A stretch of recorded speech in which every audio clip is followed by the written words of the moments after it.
بسم اللہ الرحمن الرحیم۔ آج کی نماز تراویح میں سورہ بنی اسرائیل اور سورۃ الکہف کی تلاوت کی گئی۔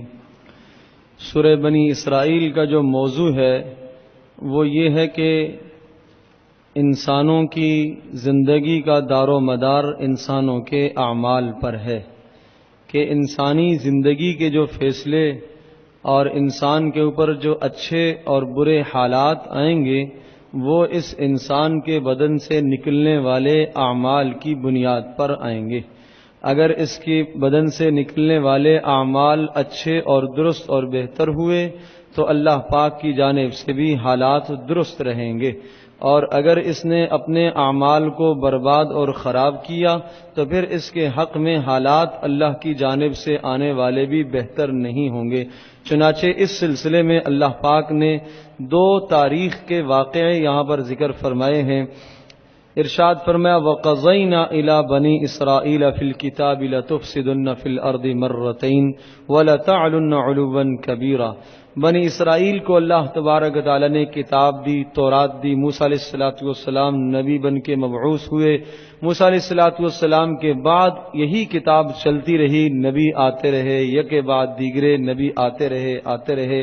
پھر ایسا ایک زمانہ آیا کہ انہوں نے تورات سے منہ موڑ لیا، تورات سے انہوں نے اعراض کیا، اور یہاں تک اعراض کیا کہ حضرت شعیب علیہ السلام کو انہوں نے قتل کر دیا۔ جب شعیب علیہ السلام کو قتل کر دیا، اس کے نتیجے میں پھر اللہ پاک نے بخت نصر ایک ظالم حکمران اور بادشاہ کو ان پر مسلط کیا، اور وہ ایسا ظالم ان پر مسلط ہوا کہ پوری دنیا میں اس نے حکومت بھی کی اور بیت المقدس کی اینٹ سے اینٹ بجا دی، سب کو قتل کیا، مار دیا۔ روایات میں آتا ہے کہ ایک دن 70 ہزار یہودی مارے گئے۔ تو یہ نتیجہ کس بنیاد پر تھا کہ جب کتاب سے انہوں نے اعراض کیا، منہ موڑا، اللہ کے حکموں کو ٹھکرایا، تو اللہ پاک نے ظالم بادشاہ کو مسلط کیا۔ تو یہ ضابطہ بتا دیا۔ ارشاد فرمایا فَإِذَا جَاءَ وَعْدُ أُولَاهُمَا بَعَثْنَا عَلَيْكُمْ عِبَادًا لَنَا أُولِي بَأْسٍ شَدِيدٍ فَجَاسُوا خِلَالَ الدِّيَارِ، کہ جب انہوں نے نافرمانیاں کی اور عذاب کا وعدہ ہماری جانب سے آیا تو وہ عذاب کس صورت میں تھا؟ فرمایا سخت جنگجو قوم کو ہم نے ان پر مسلط کر دیا، اور جنگجو قوم نے پھر ان پر ظلم کیے، زیادتیاں کی، انہیں مارا، قتل کیا، ان کے شرفاء کو، نیک لوگوں کو، بد لوگوں کو، کوئی بھی پھر اس میں سے بچا نہیں۔ تو فرمایا یہ ایک ہمارے عذاب کی صورت ہوتی ہے کہ جب انسان نافرمانی کرتا ہے، اجتماعی نافرمانی جب ہوتی ہے تو پھر اس طرح سے اللہ پاک کسی ظالم کو مسلط کر دیتے ہیں۔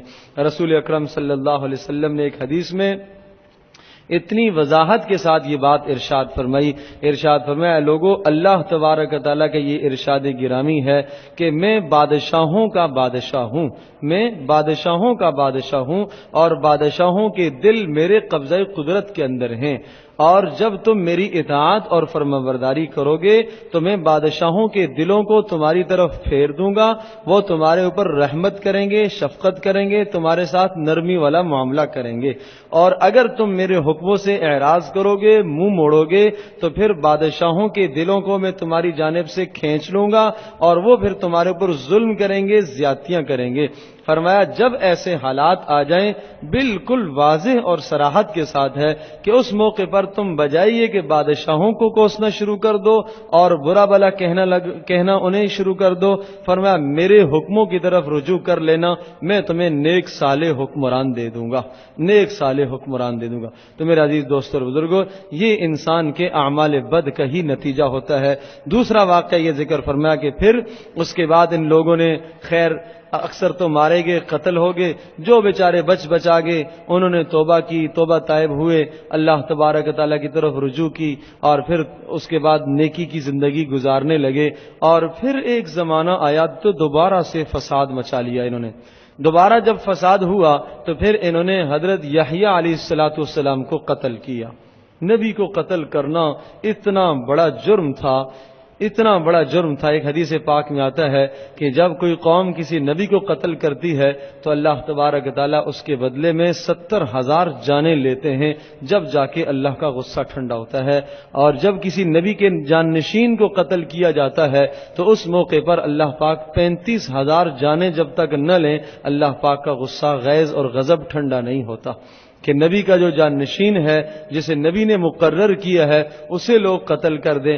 چنانچہ حضرت عثمان ذو النورین رضی اللہ تعالیٰ عنہ کی جب شہادت ہوئی تو پھر حضرت ابو ہریرہ رضی اللہ تعالیٰ عنہ نے یہی جملہ ارشاد فرمایا تھا اور یہی نبی پاک صلی اللہ علیہ وسلم کا فرمان پڑھ کے سنایا تھا کہ بس اب اللہ پاک کے عذابوں کا انتظار کرو. اب یہ جو تلوار نکل چکی ہے, کہا اب یہ قیامت تک قیام میں نہیں جائے گی. اب یہ اختلافات اور انتشار جو امت میں پیدا ہو چکا ہے یہ اسی طرح سے چلتا رہے گا. اس لیے کہ تمہارے تلواروں کو جو ہے نبیوں, تمہارے تلواروں کو نبی کے جانشین کی خون نے چھو لیا ہے, لہذا اب یہ خانہ جنگی تمہاری آپس کی بند نہیں ہوگی. تو میرے عزیز دوست اور بزرگوں, ایسے جب حالات آ جائیں ان حالات میں انسان اللہ پاک کی طرف رجوع کرے تو انسان کے حالات بہتر ہو سکتے ہیں. حضرت یحییٰ علیہ السلام کو جب ان ظالموں نے شہید کیا تو اللہ پاک نے پھر بیردوست نامی ایک بادشاہ کو مسلط کیا اور اس بادشاہ نے دوبارہ سے ان سب کو تہس نہس کر دیا اور قتل کیا. پھر اللہ پاک نے یہ ارشاد فرمایا, کیا وَلِيَدْخُلُوا الْمَسْجِدَ كَمَا دَخَلُوهُ أَوَّلَ مَرَّةٍ وَلِيُتَبِّرُوا مَا عَلَوْا تَدْبِيرًا. فرمایا دیکھو مسجدوں کو بھی جا کے انہوں نے ویران کیا, جو عبادت گاہیں تھی وہاں پر بھی انہوں نے جا کے فساد مچایا اور ویران کیا. اور اسی طرح سے ہوگا. آپ علیہ السلام نے ارشاد فرمایا ایک وقت آئے گا, اور یوں ارشاد فرمایا کہ میں دیکھ رہا ہوں ایک آدمی آئے گا, کالے کلر کا, کالے رنگ کا ہوگا, دبلا پتلا ہوگا, پتلی پتلی ٹانگوں والا ہوگا, اور وہ بیت اللہ کو ڈہا رہا ہوگا. کوئی اللہ کی مدد اس موقع پر نہیں آئے گی. کیوں نہیں آئے گی؟ اس لیے کہ فساد اس قدر زیادہ ہو چکا ہوگا اور خون ریزیاں اتنی زیادہ ہو چکی ہوں گی کہ اب اللہ کی منشا ہی یہی ہوگی کہ جناب اس انسان کو اس اپنے اعمال کا مزہ چکھایا جائے. ورنہ ایک وقت وہ تھا نبی پاک صلی اللہ علیہ وسلم کی بعثت سے پہلے ابرہہ برے ارادے سے بیت اللہ کی طرف آیا, اللہ تبارک و تعالی نے اس کے لشکر کو نیست اور نابود کر دیا. تو آپ علیہ السلام نے ارشاد فرمایا کہ ایک وقت آئے گا پھر اسے گرایا جائے گا, کوئی مدد کرنے والا نہیں ہوگا, اور اللہ پاک کی بھی مدد رک جائے گی. کیوں؟ اس لیے کہ انسانوں کی نافرمانیاں حد سے تجاوز کر جائیں گی. ارشاد فرمایا وَإِنْ عُدْتُمْ عُدْنَا, سن لو اگر اس کے بعد بھی تم سرکشی کرو گے اور تم نے اللہ کے حکموں سے منہ موڑا, عُدْنَا یہی عذاب کی صورتیں ہم مسلط کرتے رہیں گے. وَجَعَلْنَا جَهَنَّمَ لِلْكَافِرِينَ حَصِيرًا, یہ تو دنیا کا انجام ہے کہ ظالموں کو مقرر کریں گے, آخرت کے اندر جہنم ہی جہنم تمہارے مقدر بن جائے گی. پھر ضابطہ کیا ہے, کیا کریں؟ إِنَّ هَذَا الْقُرْآنَ يَهْدِي لِلَّتِي هِيَ أَقْوَمُ, فرمایا یہ قرآن تمہیں دیا جا رہا ہے, اس کے مطابق زندگی گزارو, یہ رہنمائی کر رہا ہے. اس موقع پر تمہیں کیا کرنا ہے یہ گاہے بگاہے آپ کو بتا رہا ہے. وَيُبَشِّرُ الْمُؤْمِنِينَ, اہل ایمان کے لیے خوشخبریاں ہیں, اور اسی طرح سے جو لوگ اس پر ایمان نہیں لاتے ان کے لیے آخرت کا سخت عذاب ہے. وَيَدْعُ الْإِنسَانُ بِالشَّرِّ دُعَاءَهُ بِالْخَيْرِ, انسان کے مزاج کو ذکر کیا گیا. انسان بڑا جلد باز ہے. دعاءہ بالخیر, کوئی چیز اللہ سے مانگتا ہے بس کہتا ہے کہ رات کو مانگو صبح مل جائے. وہ کان الانسان عجولا, فرمایا انسان بڑا ہی جلد مزاج ہے. اگر یہ صبر کرے گا تو تب تو اللہ پاک کی مدد آئے گی, جلد بازی پر اللہ کی مدد نہیں آئے گی. اور پھر آخرت کے حالات کو اللہ نے ذکر کیا. وَكُلَّ إِنسَانٍ أَلْزَمْنَاهُ طَائِرَهُ فِي عُنُقِهِ, جب میدان محشر میں آئیں گے تو ہر آدمی کا نام عمل اس کی گردن میں لٹکا ہوا ہوگا. اور وَنُخْرِجُ لَهُ يَوْمَ الْقِيَامَةِ كِتَابًا يَلْقَاهُ مَنشُورًا, کھل کے آ جائے گا نام اعمال, کہا جائے گا اقرأ کتابک کفا بنفسک اليوم علیک حسیبا, خود پڑھو اور خود فیصلہ کر لو کہ تیری نیکیاں زیادہ ہیں یا تیرے گناہ زیادہ ہیں. آج خود فیصلہ ہو جائے گا. کفا بنفسک اليوم علیک حسیبا, خود اپنا فیصلہ آج کر لو کہ تیرا انجام جنت والوں میں ہے یا جہنم والوں میں ہے. وَقَضَى رَبُّكَ أَلَّا تَعْبُدُوا إِلَّا إلا إياه. معاشرتی زندگی کے اصول اور ضابطے بتائے. کہا دیکھو معاشرتی زندگی کو بہتر کرو گے تو حالات درست ہوں گے، آپس میں رہن سہن اچھا کرو گے تو اس کے نتیجے میں اللہ تبارک و تعالی نیک صالح حکمران تمہیں عطا کریں گے. اور آپس میں کیسے رہن سہن اچھا ہوگا؟ آغاز گھر سے کرنا ہے. وَقَضَىٰ رَبُّكَ أَلَّا تَعْبُدُوا إِلَّا إِيَّاهُ. اللہ کے حکموں کے بعد پھر ماں باپ کے ساتھ حسن سلوک کرتے رہنا. وَبِالْوَالِدَيْنِ إِحْسَانًا. اتنا حسن سلوک کرنا کہ ماں باپ اگر سخت کلامی بھی کر دیں جب بھی جواب نہیں دینا، جب بھی جواب نہیں دینا. آپ علیہ الصلوۃ والسلام سے ایک آدمی نے پوچھا اللہ کے رسول اگر مجھے ماں باپ ستائیں تو؟ فرمایا پھر بھی آپ کو بولنے کی اجازت نہیں ہے، جواب دینے کی اجازت نہیں ہے. گو کہ وہ ظلم کریں، جب بھی آدمی ظلم کا جواب ظلم سے نہ دے بلکہ ظلم کا جواب اچھائی سے دے. ماں باپ کے ساتھ مقابلہ نہیں ہے، آدمی کو چپ ہو جانا چاہیے، آدمی کو زیر ہو جانا چاہیے، خاموش ہو جانا چاہیے. فرمایا اما یبلغن عندک الکبر احدهما او کلاهما. جب ماں باپ بڑھاپے کو پہنچتے ہیں دونوں میں سے کوئی ایک یا دونوں، فرمایا فلا تقل لهما اف. کم از کم ادنا درجہ کیا ہے اذیت کا؟ فرمایا انہیں ہوں تک بھی نہ کہو، اف تک بھی نہ کہو. ولا تنہرہما. جھڑکنا بھی نہیں. وقل لہما قولا کریما. جب بڑھاپا آ جاتا ہے تو چڑچڑاپن آ ہی جایا کرتا ہے. 70 سال سے متجاوز ہو گئے ماں باپ، اب چلنے سے بھی قاصر ہو گئے، پھرنے سے قاصر ہو گئے، سننے سے عاجز ہو گئے، اور بولنے کی وہ طاقت نہیں رہی، ہاتھوں میں وہ ہمت اور وہ طاقت نہیں رہی، بیماریوں نے گھیر لیا، چارپائی اور بیڈ پر لگ گئے، اور اب اولادوں کا یہ موقع ہے جنت اور جہنم کمانے کا. بس یہ موقع ہے، آدمی فیصلہ کر لے کہ اس موقع پر مجھے جنت کمانی ہے یا جہنم کمانی ہے. جس طرح سے ماں باپ، جس طرح سے خاص طور پر ماں آدمی کا بچپن میں پیشاب پخانہ صاف کرتی ہے، اس وقت اگر اس اولاد کو ماں باپ کا پخانہ اور پیشاب صاف کرنے کی نوبت آ جائے تو جب بھی چہرے پر ناگواری نہ آئے، اگر چہرے پر ناگواری آئے گی تو اس نے ماں باپ کا حق نہیں ادا کیا، ماں باپ کا حق نہیں ادا کیا. فرمایا وَقُلْ لَهُمَا قَوْلًا كَرِيمًا. اگر سخت بات کر دیتے ہیں تو پھر ان کو نرمی سے سمجھانا، نرمی سے سمجھانا، پیار سے بات کرنا. وَاخْفِضْ لَهُمَا جَنَاحَ الذُّلِّ. اپنے آپ کو ان کے سامنے بچھا دینا، عاجز بن جانا. اور وَقُلْ رَبِّ ارْحَمْهُمَا كَمَا رَبَّيَانِي صَغِيرًا. ماں باپ کے لیے دعائیں بھی کرتے رہنا، یا اللہ ان پر رحم فرما جس طرح سے بچپن میں انہوں نے میری تربیت کی ہے. اور جس نے ماں باپ کے لیے دعا نہ کی اس نے ماں باپ کا حق ادا نہیں کیا. اپنی ہر دعاؤں میں اپنے والدین کے لیے دعا کیا کرو. رسول پاک صلی اللہ علیہ وسلم نے یہ ارشاد فرمایا کہ یہ باپ یہ جنت کے بیچ کا دروازہ ہے، یہ جنت کے بیچ کا دروازہ ہے. اور ایک حدیث میں یوں ارشاد فرمایا کہ ماں اور باپ دونوں یا تمہارے لیے جنت ہیں یا تمہارے لیے جہنم ہے. تو میرے عزیز دوست اور بزرگوں، جن کے والدین مکرمین حیات ہیں تو یا کوئی ایک ان میں سے زندہ ہے تو بس وہ تو خوش نصیب ہے، وہ ان کی خدمت کرے. جس طرح سے جانی خدمت، مالی خدمت، بدنی خدمت، جو خدمت ہو سکے. اور اگر دنیا سے رخصت ہو گئے ہیں تو پھر ان کے لیے استغفار کرتا رہے، ان کے لیے دعائیں کرتا رہے. اور اگر وہ ناراض دنیا سے رخصت ہوئے ہیں تو جب بھی رسول پاک صلی اللہ علیہ وسلم نے یہ حل بتایا ہے کہ ان کے لیے دعائیں کرتے رہو، ان کے لیے استغفار کرتے رہو. ایک آدمی حضرت عمر کے پاس آیا رضی اللہ تعالیٰ کے پاس، اور اس نے کہا کہ میں قتل کر کے آیا ہوں. تو حضرت عمر رضی اللہ تعالیٰ نے ارشاد فرمایا تیری ماں زندہ ہے؟ کہا نہیں جی زندہ تو نہیں ہے.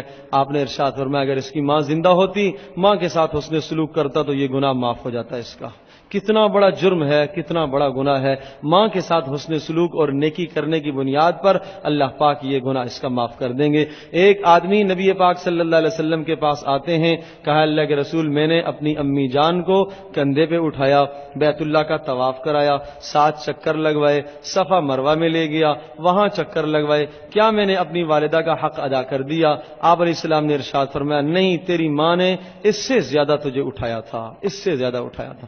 9 ماہ تو پیٹ میں اٹھایا، اور پھر جناب ایک طویل زمانہ تیری کس طرح سے اس نے خدمت کی. ایک ذرہ برابر نجاست اور گندگی کا، غلاظت کا ایک ذرہ حصہ بھی ماں اپنی اولاد کے ساتھ برداشت نہیں کرتی ہے. اگر نجس ہو جاتا ہے، بچہ ناپاک ہو جاتا ہے، گندا ہو جاتا ہے، دھو دھا کے صاف کر کے اسے خوشبو لگاتی ہے. اسی طرح سے اولادوں کو بھی چاہیے کہ بڑھاپے کی حالت میں ماں باپ کے ساتھ حسن سلوک کریں. اور یاد رکھیے گا اگر حسن سلوک نہیں کریں گے تو حدیث پاک میں آتا ہے کہ یہ ایسا ایسا گناہ ہے، اس گناہ کی سزا اللہ پاک دنیا میں دیتے ہیں۔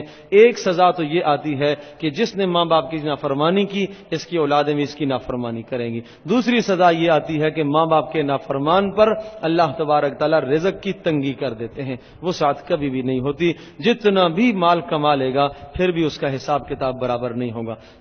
جو لوگ مالی تنگی میں مبتلا اور پریشان ہیں، وہ اپنی ماں سے خاص طور پر دعا کرائیں، والدہ سے دعا کروائیں، والد سے دعا کروائیں۔ حدیث پاک میں آتا ہے مسافر کی دعا رد نہیں کی جاتی، مظلوم کی دعا رد نہیں کی جاتی، والد کی دعا اپنی اولاد کے لیے نہیں رد کی جاتی، اور والدین کو بھی بھرپور چاہیے کہ وہ اپنی اولادوں کو دعاؤں میں یاد رکھا کریں، ہر دعا میں انہیں یاد رکھا کریں، اور کوشش یہ کیا کریں کہ وہ آپ کی نافرمانی نہ کرے۔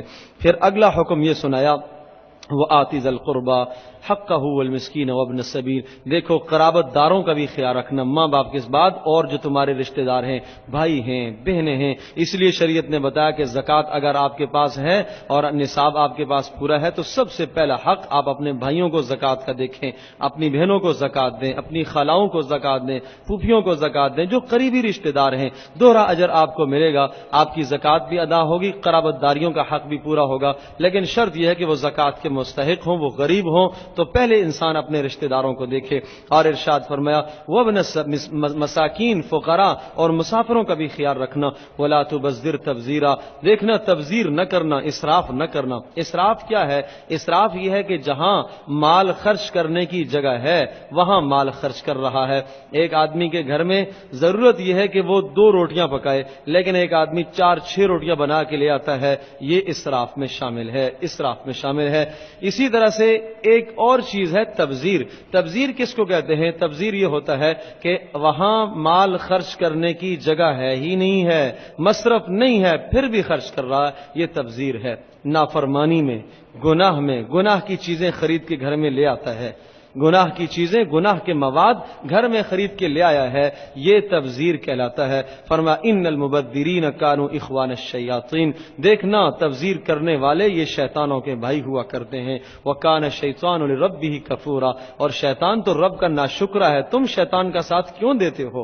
وَإِمَّا تُعْرِضَنَّ وَلَا تَجْعَلْ يَدَكَ مَغْلُولَةً إِلَىٰ عُنُقِكَ وَلَا تَبْسُطْهَا كُلَّ الْبَسْطِ، خرچ کرتے رہنا، فرمایا ہاتھ تنگ نہ رکھنا، لیکن اصول بتایا وَلَا تَبْسُطْهَا كُلَّ الْبَسْطِ، خرچ کرو اتنا بھی نہ خرچ کرنا کہ سارا ہی لوٹا دو، اپنے پاس بھی رکھنا۔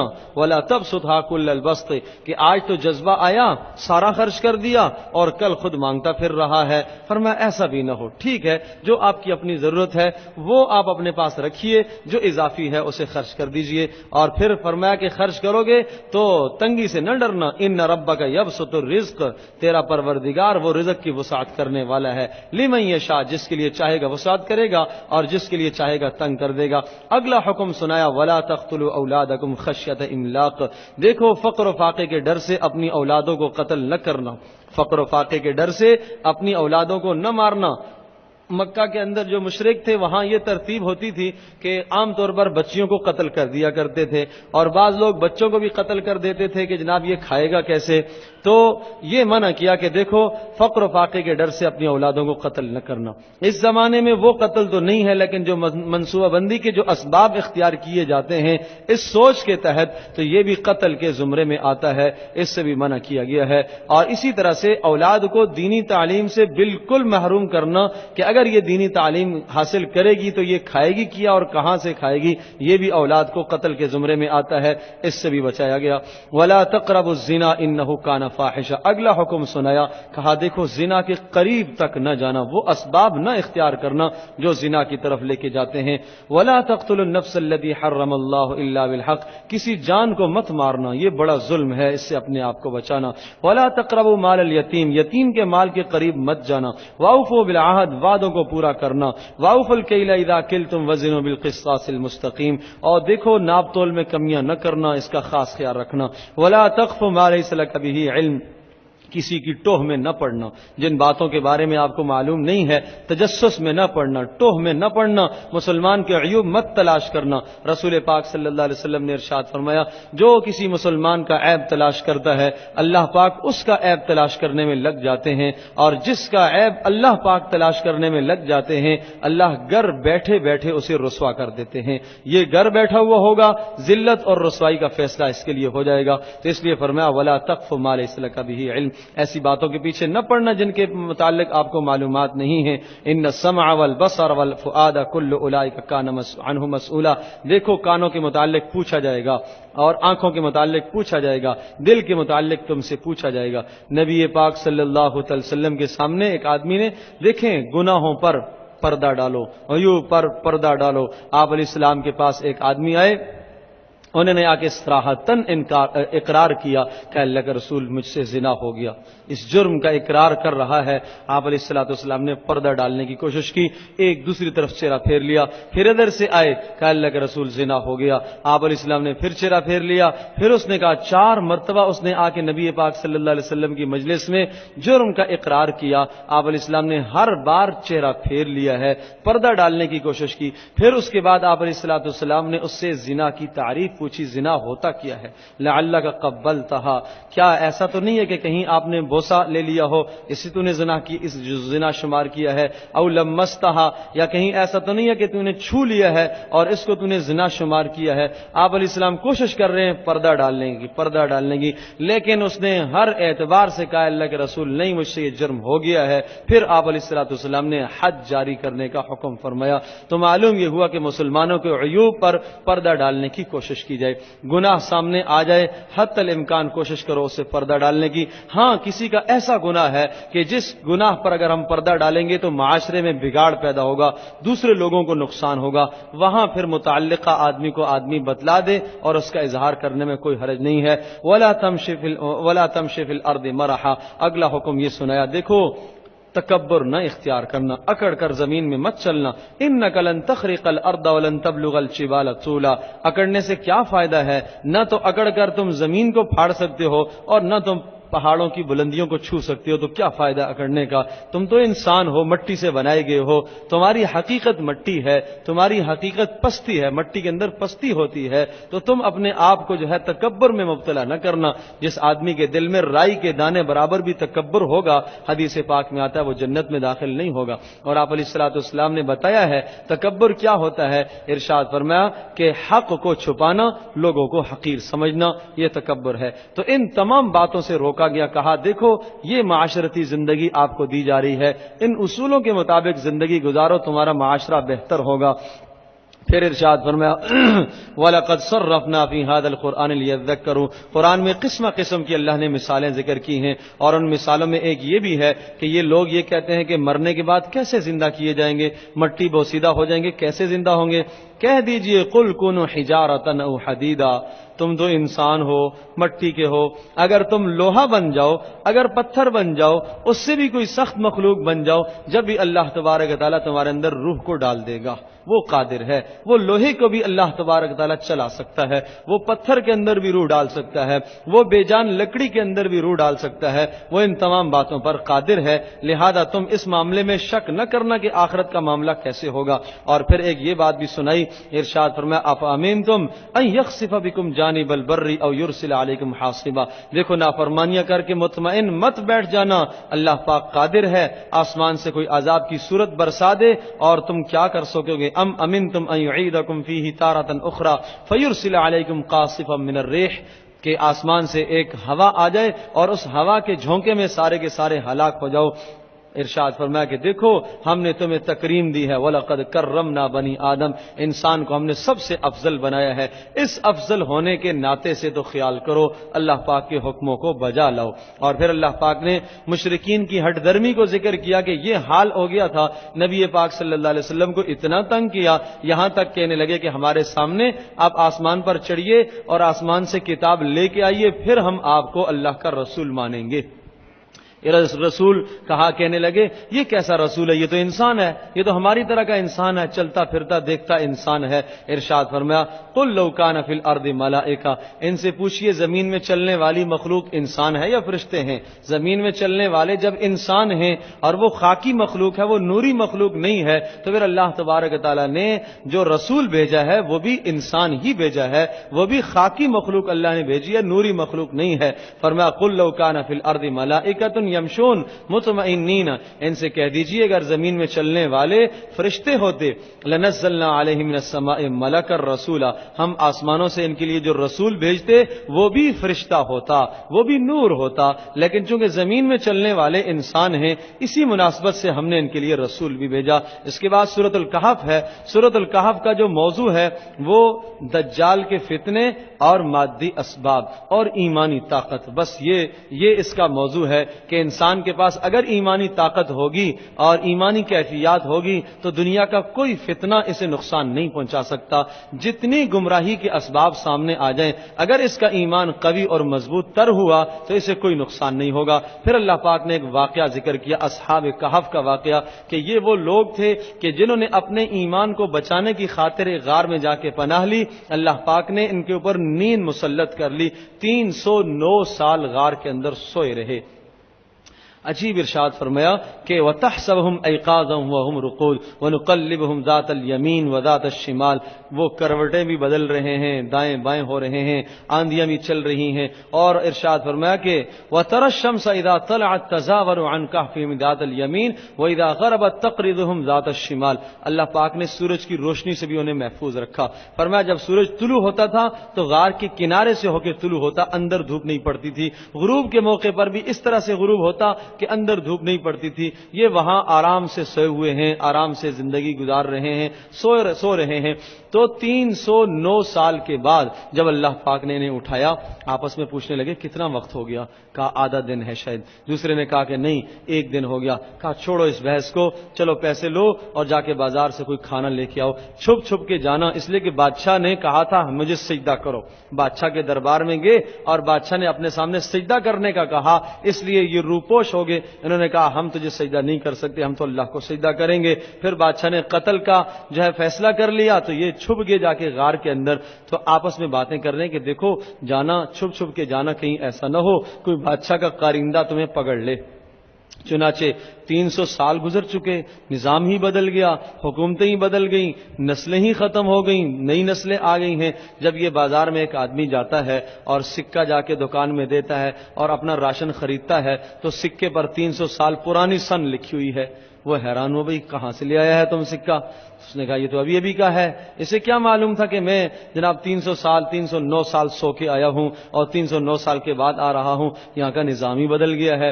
خیر وہ پھر اطلاع سب کو ہو گئی۔ یہ بات اتنی مشہور ہو چکی تھی کہ بھائی 300 سال ہو گئے تقریباً، کوئی آدمی تھے اور افراد تھے اور وہ جناب یہاں سے غائب ہو گئے، آج تک ان کا کوئی ہتا پتہ نہیں ہے۔ اس بات کا اتنا چرچا ہو چکا تھا، اچانک اللہ تبارک تعالیٰ نے ان کو ظاہر کر دیا۔ جب ظاہر کر دیا فرمایا اس سے استدلال ہم نے یہ لیا ہے اور یہ بتایا کہ دیکھو جو اللہ کا ہوتا ہے اللہ پاک اس کی کیسے حفاظت فرماتے ہیں۔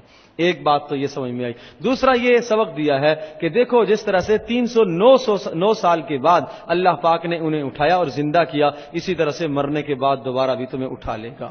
وَكَذَلِكَ بَعَثْنَاهُمْ وَكَذَلِكَ أَعْثَرْنَا عَلَيْهِمْ لِيَعْلَمُوا أَنَّ وَعْدَ اللَّهِ حَقٌّ، فرمایا یہ معاملہ ہم نے اس لیے کیا تاکہ لوگوں کو بتایا جائے کہ دیکھو بعث سے بعد الموت، مرنے کے بعد اٹھائے جانے کا معاملہ حق ہے اور قیامت کا معاملہ سچ ہے اور وہ آنے والا ہے۔ پھر اللہ پاک نے ایک مثال ذکر کی، کہا دیکھو جو اللہ کے راستے میں خرچ کرتا ہے اس کے مال کی جان کی اللہ حفاظت کرتا ہے، اور جو نہیں خرچ کرتا اللہ پاک اس کے مال کو کے اندر برکت کو چھین لیتا ہے اور مال اس کا برباد بھی ہو جاتا ہے۔ پھر ایک وہ منظر ذکر کیا، ارشاد فرمایا وَيَوْمَ نُسَيِّرُ الْجِبَالَ وَتَرَى الْأَرْضَ بَارِزَةً، قیامت کا منظر ہے کہ جب اس وَيَوْمَ نُسَيِّرُ الْجِبَالَ، پہاڑ ریزہ ریزہ ہو جائیں گے اور زمین ساری چٹیل میدان کی طرح ہو جائے گی۔ وَوُضِعَ الْكِتَابُ وَتَرَى الْمُجْرِمِينَ، نامہ اعمال سامنے آ جائیں گے، انسان کہے گا یا ویلتنا ما لهذا الكتاب، کاش اس کتاب کو کیا ہوا، لا یغادر صغیرۃ ولا کبیرۃ الا احصاها، ہر چھوٹی بات کو یہ لکھ کے لے آئی ہے، ہر بات اس میں درج ہے.